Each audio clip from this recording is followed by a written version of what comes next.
AP cadre మీద సాక్షులు వస్తున్న అసత్య కథనాలపై నేడు డీజీపీ కార్యాలయంలో మాజీ మంత్రి నక్కా ఆనంద్ బాబు, మాజీ ఎమ్మెల్సీ అశోక్ బాబు, బ్రాహ్మణ సాధికార సమితి కన్వీనర్ బుచ్చి రాంప్రసాద్ చిట్టిబాబులు నేడు జగపతి పబ్లికేషన్స్ ఎడిటర్స్ మరియు డైరెక్టర్లపై డీజీపీ హరీష్ కుమార్ గుప్తాకు ఫిర్యాదు చేశారు. సాక్షి పత్రికలో వచ్చిన అసత్య కథనాలను చూపిస్తూ చర్యలు తీసుకోవాలని కోరారు. ఈ సందర్భంగా నేతలు మాట్లాడారు.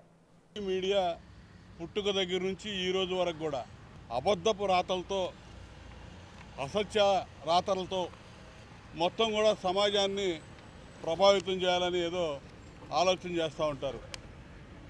పత్రిక కానీ ఎలక్ట్రానిక్ మీడియా కానీ రెండూ అదే పని. మొట్టమొదటి నుంచి కూడా సొంత బాబాయిని అడ్డగోలుగా అడ్డంగా గొడ్డలతో నరికి చంపి గుండెపోటుగా చిత్రీకరించారు ఒకరోజు.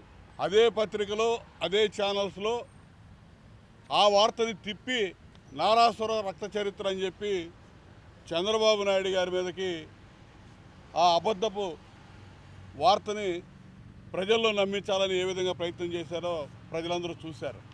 ఈ విధంగా సాక్షి పుట్టుక దగ్గర నుంచి ఇప్పటి వరకు అవే జరుగుతూ ఉన్నాయి.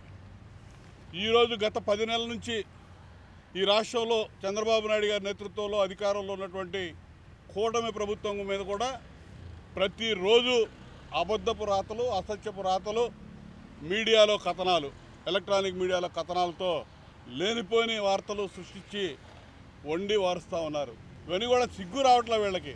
11 సీట్లు పరిమితం చేసి ప్రజలు ప్రజా బాహుళ్యంలో పనికిరారు, ప్రజా జీవితానికి వీళ్ళు పనికిరారు, ప్రతిపక్ష హోదాకు కూడా తగడు జగన్మోహన్ రెడ్డి అని తీర్పిచ్చినా కూడా సిగ్గు లేకుండా ఈ మీడియాను అడ్డం పెట్టుకొని ఏదో చేయాలని చెప్పి కూటమి ప్రభుత్వం మీద తప్పుడు కథనాలతో ముందుకెళ్తున్నటువంటి పరిస్థితులు చూస్తూ ఉన్నాం. మొన్నటికి మొన్న 5వ తేదీ పల్నాడు జిల్లాలో తెలంగాణ బోర్డర్లో ఒక హత్య జరిగింది. ఒక హత్య జరిగితే దాన్ని హరిశ్చంద్ర అనే అతను వాళ్ళ మామ అల్లుడికి సంబంధించి సొంత పొలం తగాదలు ఉన్నాయి. 4 రోజుల ముందు గత సంవత్సరం గొడవల మీద వాళ్ళు కొట్టుకొని దాడులు చేసుకొని హాస్పిటల్స్ పాలై కేసులు పెట్టుకున్నారు. రీసెంట్గా మొన్న 5వ తేదీన అతను హరిశ్చంద్ర అనే అతను హత్య జరిగితే గుంటూరు జిల్లా ఎడిషన్లో, ఉమ్మడి గుంటూరు జిల్లా ఎడిషన్లో తెలుగుదేశం పార్టీ నాయకులకి, కార్యకర్తలకి భయపడి వైఎస్ఆర్సీపీ నాయకుడు తెలంగాణలో ఆశ్రయం పొంది అక్కడ ఉంటే పిలిపించి ఇక్కడ హత్య చేశారని చెప్పి ఒక వార్త రాశారు.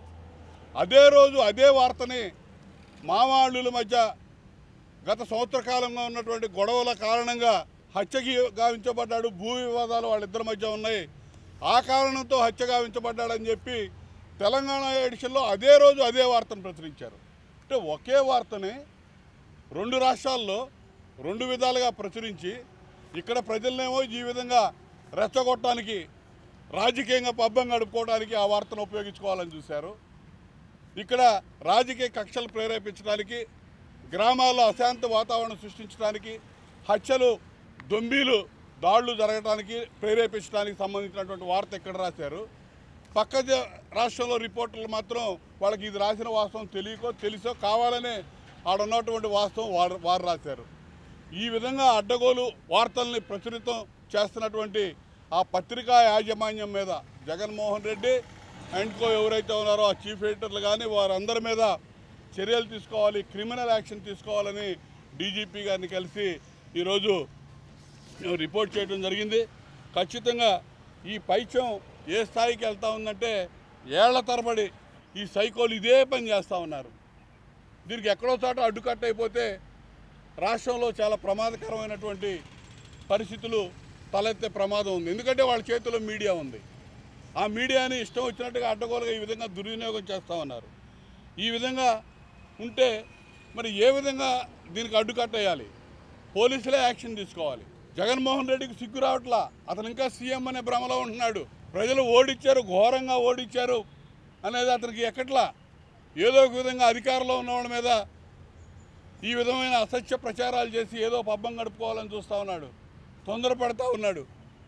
ఎక్కడ పోయినా ఇదే పనులు చేస్తూ ఉన్నాడు. వాళ్ళ మీడియా ఇష్టానుసారం ఈ ప్రసారాలు చేస్తూ ఉన్నాయి. కాబట్టి ఇటువంటి పరిస్థితుల్లో ఇవాళ పోలీసులు అప్రమత్తం అవ్వాల్సిన అవసరం ఉంది. ఈ మీడియాని కట్టడి చేయాల్సిన అవసరం ఉంది. వీళ్ళ మీద క్రిమినల్ కేసులు పెట్టాలి. ఎందుకంటే మీడియా స్వేచ్ఛ ఉంది కాబట్టి ఏదైనా రాస్తూ ఉంటారు. ఇది అడ్డగోలుగా క్రిమినల్ కాన్స్పిరసీ అనేది దీనిలో కనబడతా ఉంది.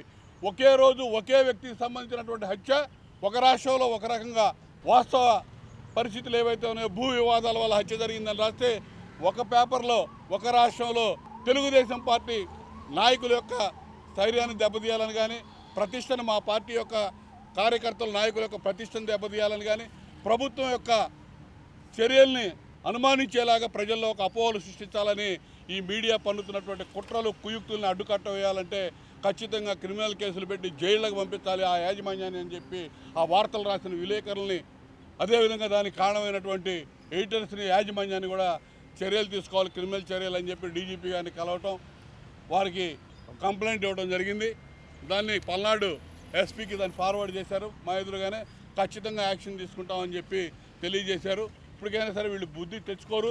వీళ్ళ మీద ఖచ్చితంగా ఇదే విధంగా మేము కూడా వారిని సరైన సమయంలో ఏ విధంగా బుద్ధి చెప్పాలో అదేవిధంగా మేము వారు చేసే ప్రతి చర్యను కూడా గమనిస్తూ ఉంటామని చెప్పి హెచ్చరిస్తూ ఉన్నాం.